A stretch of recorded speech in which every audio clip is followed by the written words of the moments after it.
Montrezl Harrell and the LA Lakers just finessed the whole league.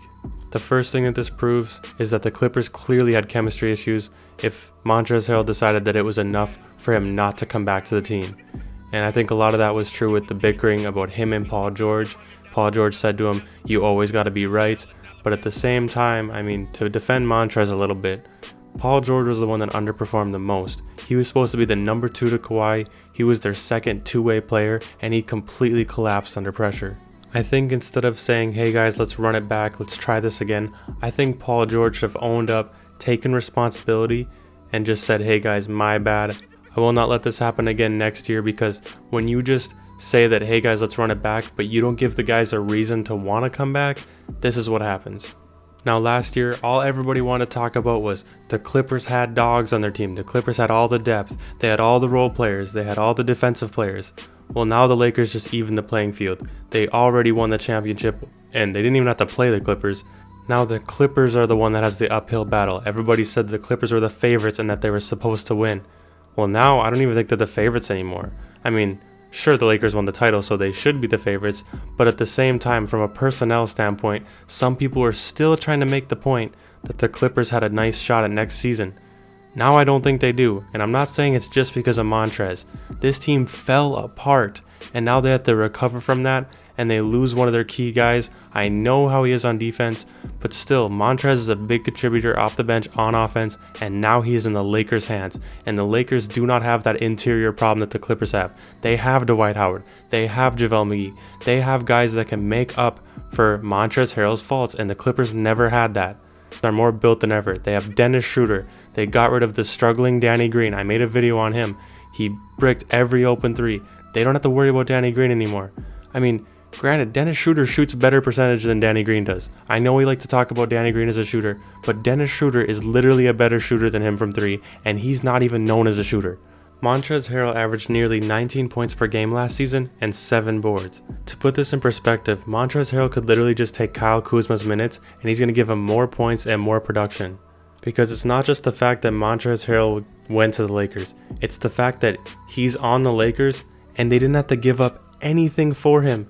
He just signed on as a free agent. This is a huge loss to the Clippers. I think the Clippers honestly took him for granted. They just thought, well, he likes it here. Of course he'll sign next year. He likes LA, and never thought that this could happen.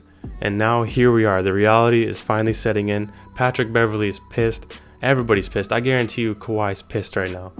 But this is what happens when you do not address chemistry issues. And I made a video on Kawhi Leonard, and I said the problem with Kawhi Leonard. Everybody thinks I was just hating on the guy. I was not hating on Kawhi Leonard. Obviously, he's a great player. He's one of the best players in the NBA. But a lack of leadership in the locker room and a lack of leadership on the court shows. Chris Paul proved everybody wrong in OKC when he came out as this great leader. I never thought he would do it. I thought he would be pissed. I thought he'd be wanting to get traded and go to a contender. But he didn't do that. He just shut up, he played ball, and proved to everybody why they should trade for him. Obviously, Kawhi doesn't want to trade, but he should have taken that role. There is no more Kyle Lowry on your team. There is no more Tony Parker or Tim Duncan. I know Tim Duncan isn't vocal, but there is no point guard that can run the show for you. Of course, you have Pat Bev, but he's more of just an energetic player. He's not a leader. He doesn't get the guys involved. Kawhi did not step up, did not be the vocal leader, calm everybody down.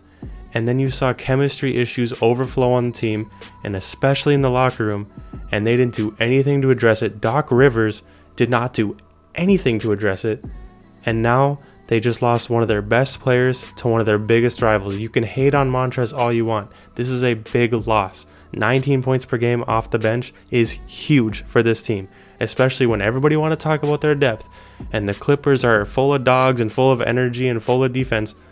They are not that anymore. They're a good team. They have Kawhi. They have Paul George. That's what they are.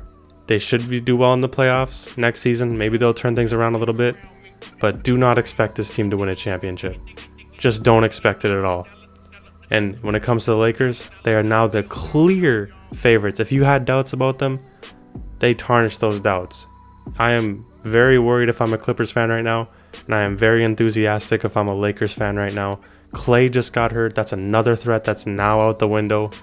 And obviously the Rockets are a complete mess. this Lakers squad is scary right now. And if I'm a fan of any other team, I'm a little worried about this. But with that, leave a like if you enjoyed this video.